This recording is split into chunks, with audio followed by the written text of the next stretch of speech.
Hello, and welcome back to the English Grammar course. I'm Marian, your English teacher, and today we'll be introducing verbs and tenses. This is the last lesson of Chapter 1 on parts of speech, and next lesson we'll be moving on to Chapter 2, verb tenses. But let's not get too ahead of ourselves and start by reviewing the last topic of our lesson, interjections. Interjections are a part of speech used to express sudden surprise or emotion. They are grammatically independent from the rest of the sentence and are usually at the beginning of a sentence or stand alone. Interjections are often accompanied by an exclamation mark to emphasize its meaning. It's important to note that it is better not to use interjections in formal or written business English. They are more common in spoken English or in informal written language. Now, to practice this topic of interjections, we are going to look at some stills from famous American movies and TV shows. Can you guess the emotions expressed in the interjections? I didn't count the days. Well, I did. This still is from the movie Casablanca by Michael Curtiz. In this dialogue, the interjection is well. It is used to express pain and love and longing. The character saying, "Well, I did," wants to emphasize their feelings. This still is from the movie Little Miss Sunshine by Jonathan Dayton and Valerie Faris. Okay, everybody pretend to be normal, okay?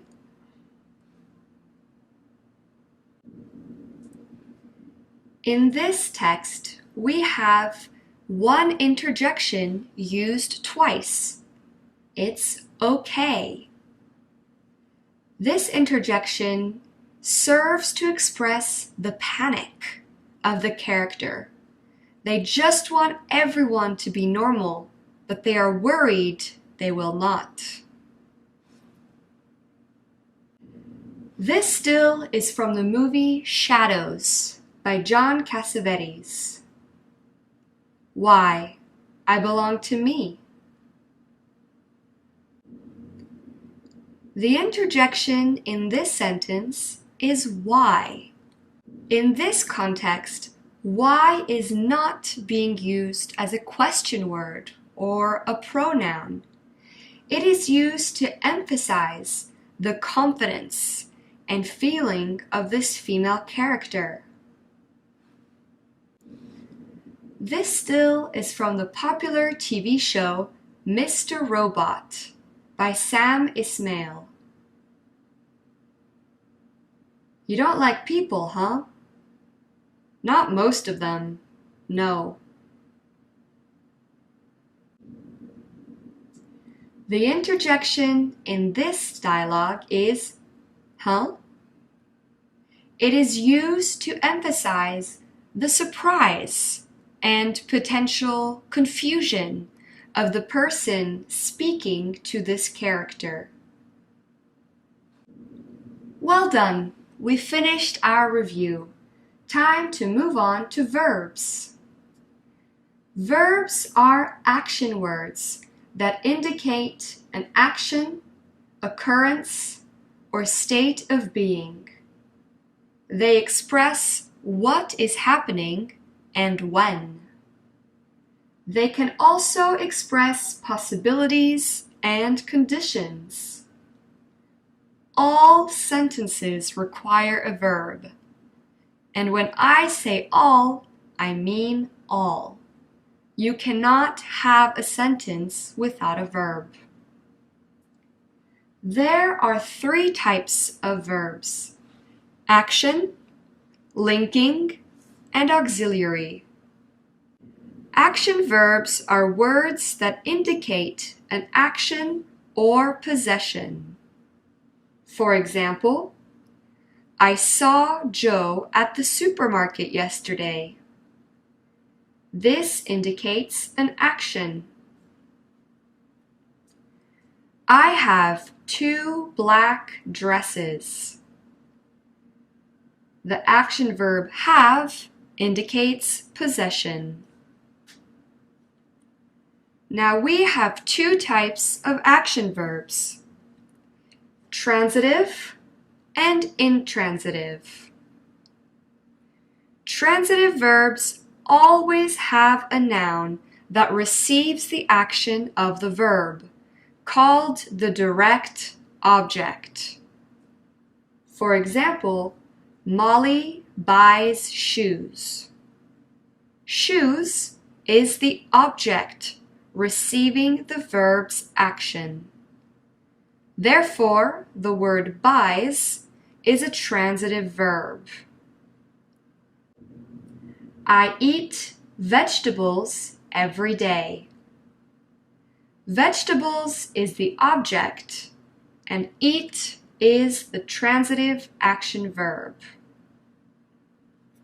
Now, transitive verbs sometimes have indirect objects, which indicate to whom or for whom the action is done. For example, Paul gave Lola a gift. The transitive verb is gave. The direct object is a gift. Paul gave a gift. The indirect object is Lola.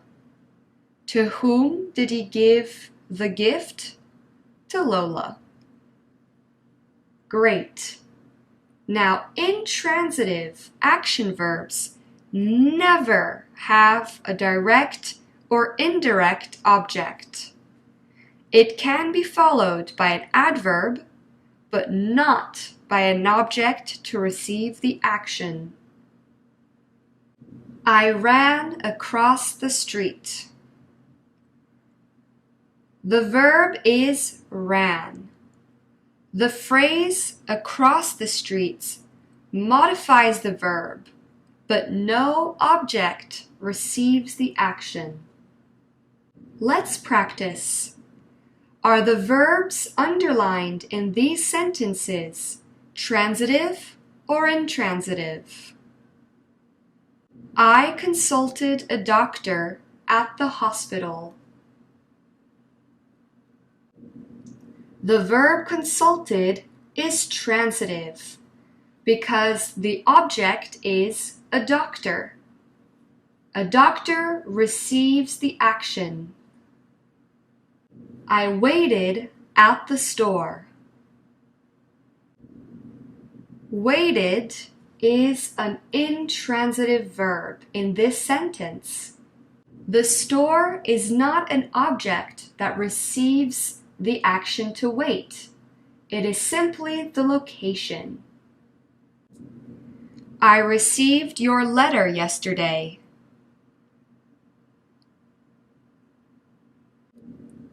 Received is a transitive verb. What did I receive? Your letter. Letter is the direct object of this verb. The loud noise woke me. Woke is a transitive verb in this sentence. What did the loud noise wake? It woke me. Me is the direct object. The wind was blowing loudly last night. The verb blowing is intransitive. All right, great practice. Now it's time to move on with linking verbs. A linking verb is used to describe how the subject of a sentence is feeling. For example, Joey feels excited. Excited indicates the emotions that Joey has. The verb feel describes this emotion. The key is to understand that action verbs indicate what something is doing or what someone is doing, while a linking verb indicates how they feel. To recognize a linking verb, you can try to replace the main verb with the verb to be in all its forms, present, past, and future, and see if the sentence still makes sense. If it does, then it's a linking verb. For example, Riley grows tired after a long day of work. Riley is tired after a long day of work. These two sentences have the same meaning. Therefore, grows is a linking verb. The girl seemed sad. The girl was sad. Once again, you can replace the verb seemed with the verb to be, was, and the sentence still makes sense and keeps its meaning. Therefore, seemed is a linking verb, and it expresses the emotions felt by the girl. Now, in the sentences, Riley grows flowers in her garden. Riley is flowers in her garden. You cannot replace the main verb with the verb to be. Therefore, in this sentence, grows is not a linking verb. Some verbs like become and seem are always linking verbs. Some verbs can be used as both action or linking verbs. For example, feel, stay, look, taste, sound, smell, grow, appear. All right, practice time. Which sentence uses a linking verb? I stayed sad after she left. I stayed for the holidays. The first sentence uses a linking verb. It expresses the emotion, the sadness of the speaker. In the second sentence, stayed is an action verb. It does not express emotion. Dinner smells amazing. I can smell dinner. The first sentence uses a linking verb and describes the emotion of the speaker towards the dinner. The cat appears to like the new food we got him. The cat appears healthy. Appears is a linking verb in the second sentence. It is used to describe the state of the cat. In the first sentence, appears is an action verb. Great work! Now let's move on to our final category of verbs, auxiliary verbs. These are also called helping verbs. Helping verbs are used before action or linking verbs to give extra information regarding the tense or voice of the main verb. For example, the dog is walking. Walking is the main verb, and is the auxiliary verb to be. It indicates that the dog is walking now. It's in the present. The dog was walking. In this sentence, the auxiliary to be is in the past tense. Therefore, the dog was walking in the past. Modals, or modal auxiliary verbs, are a type of verb used to indicate necessity, ability, and intention. Some modal auxiliary verbs are can, could, may, might, must, ought to, shall, should, will, would. Laura might learn how to drive. This sentence means that Laura needs to learn, but it's not an obligation or necessity. Laura must learn how to drive. In this sentence, it is an obligation and necessity. There is no other way. Laura must. She has to learn how to drive. Now, as you can see, by just changing the modal auxiliary verb, you can completely change the meaning of a sentence. So it's important to use them correctly. Let's move on and look at some of the common uses of modal auxiliary verbs. We use the modals may, might, and could to say something is possible, but not certain. For example, it may rain later. We don't know if it will. Maybe it will, maybe it won't.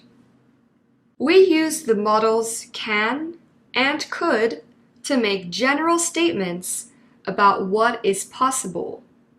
We use can to indicate what is possible now in the present, and could to indicate what was possible in the past. For example, I can speak English. It's possible now. I could speak Spanish when I was young. This sentence means that it was possible for me to speak Spanish before, but I probably cannot do so now. Notice the differences between these sentences. That dog can be dangerous. That dog might be dangerous. That dog could be dangerous. The first sentence means that sometimes the dog is dangerous. It's a fact. The speaker knows. It can be. The second sentence, with the modal might, indicates that the speaker thinks it could be dangerous.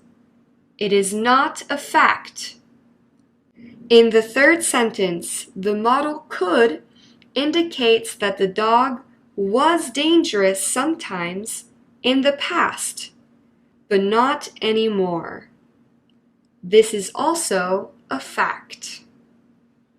Now, we use the modal auxiliary verbs can, could, and may to ask for permission.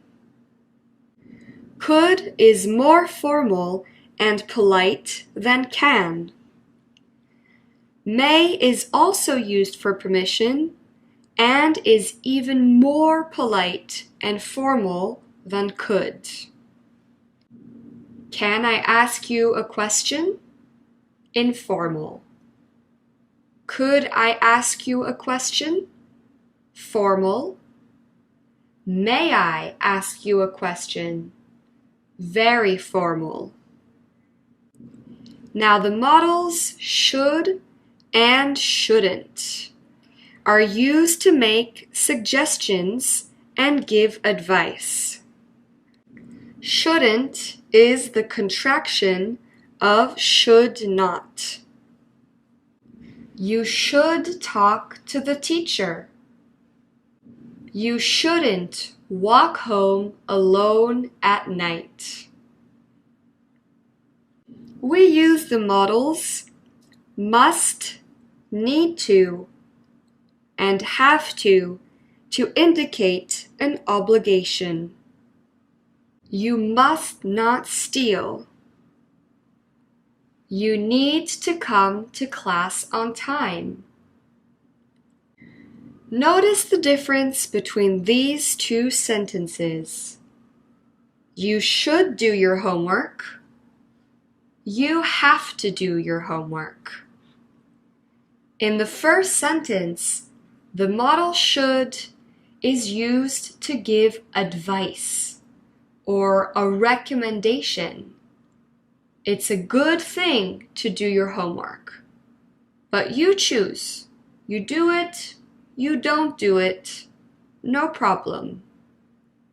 In the second sentence, the modal have to indicates that the homework is an obligation. Finally, the modals will and shall are used to make predictions and state facts about the future. I will go shopping tomorrow. This is a firm plan for the future. Now notice the difference between these sentences. I will visit my sister tomorrow. I might visit my sister tomorrow. I can visit my sister tomorrow. I should visit my sister tomorrow. The first sentence, I will visit, indicates that this is a sure decision.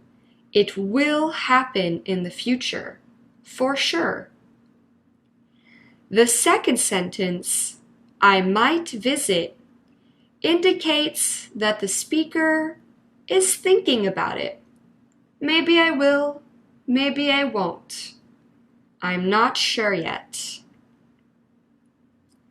The third sentence, I can visit, means that it is a possibility, but does not indicate any intention of doing it.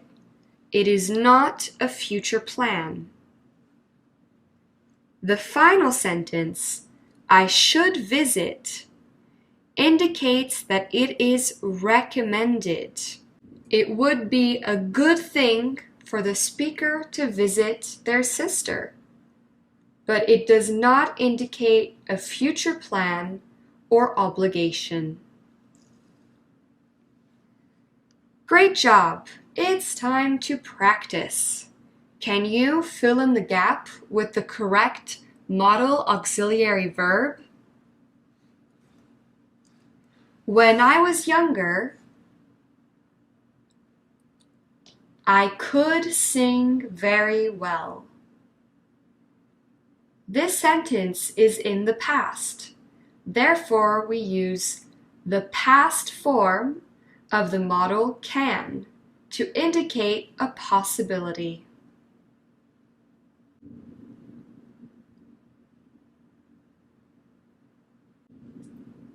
I think you should relax more. This sentence is giving advice or a recommendation. Therefore, we can use should.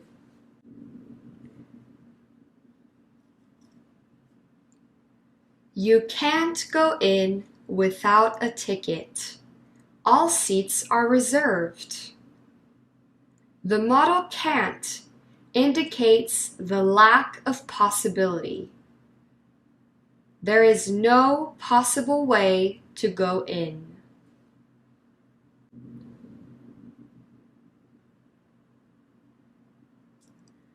All passengers in a car must wear a seatbelt. It is an obligation. You cannot choose if you want to wear the seatbelt. You must. Otherwise, you'll get in trouble.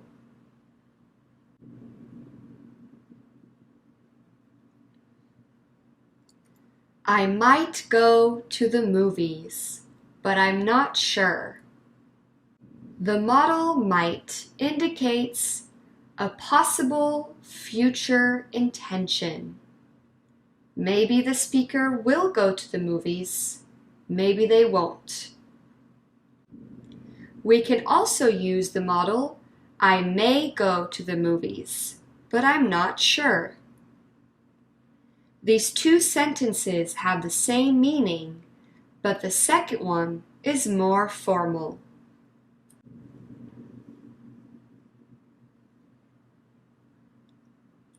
It will rain tomorrow. The weather forecast confirmed it. The modal will indicates a prediction for the future. Great job! Now, tenses are parts of verbs that tell you the time when the action referred to in the sentence took place. The infinitive or base form of a verb is a verb without a tense. That is how verbs are listed in a dictionary. The base form of any verb can then be changed into a singular or plural or into any tense. In Chapter 2 of this course, coming up in our next lesson, we will be looking at different tenses in the English language. Now let's move on to our task-based practice.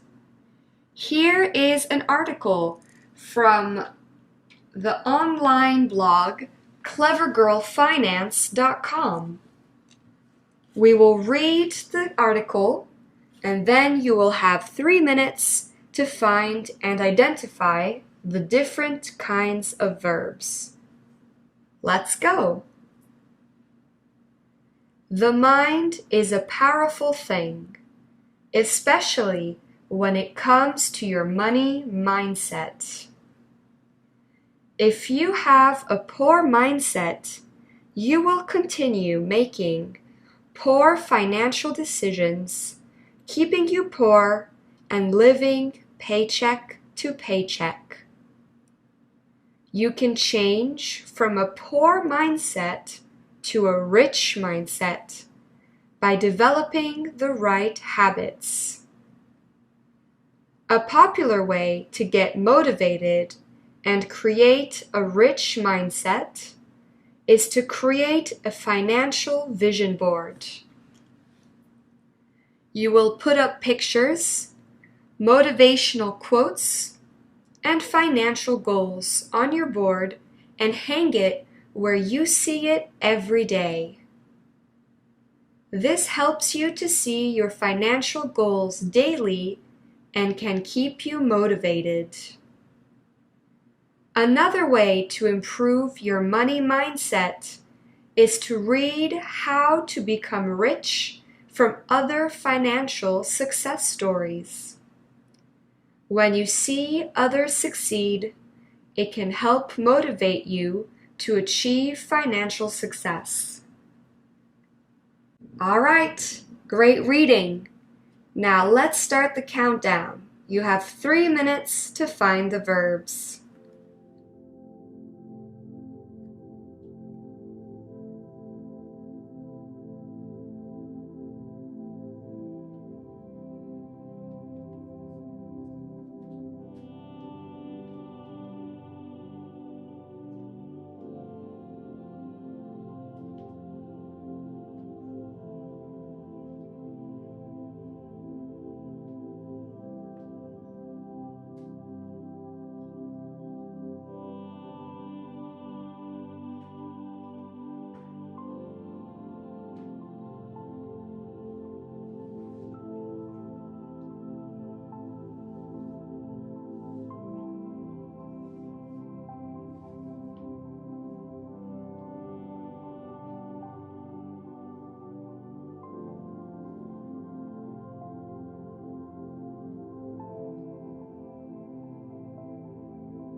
Time's up.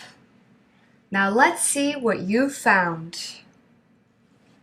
In this article, there are a total of 31 verbs. We have 11 intransitive verbs: comes, continue, living, change, get, is, read, become, help, succeed. There are 17 transitive verbs: is, have, making, keeping, developing, create, put, hang, see, helps, see, keep, improve, see, motivate, achieve. And finally, we have 3 modal verbs: will, can, and will. Great work with this activity. Now it's time to move on to review. Verbs are action words that indicate an action, occurrence, or state of being. They express what is happening and when. They can also express possibilities and conditions. There are 3 types of verbs: action, linking, and auxiliary. Action verbs are words that indicate an action or possession. A linking verb is used to describe the subject of a sentence. To recognize a linking verb, you can try to replace the main verb with the verb to be and see if the sentence still makes sense. Auxiliaries, also called helping verbs, are used before an action or linking verb to give extra information regarding the tense or voice of the main verb. Some examples of auxiliary verbs are is, was, been, has, have, had. Modals are a type of auxiliary verb that are used to indicate necessity, ability, or intention. For example, can, could, may, might, must, ought to, shall, should, will, would. Great work! We have finished this introductory look into verbs, as well as the first chapter of this course. Congratulations, and see you soon.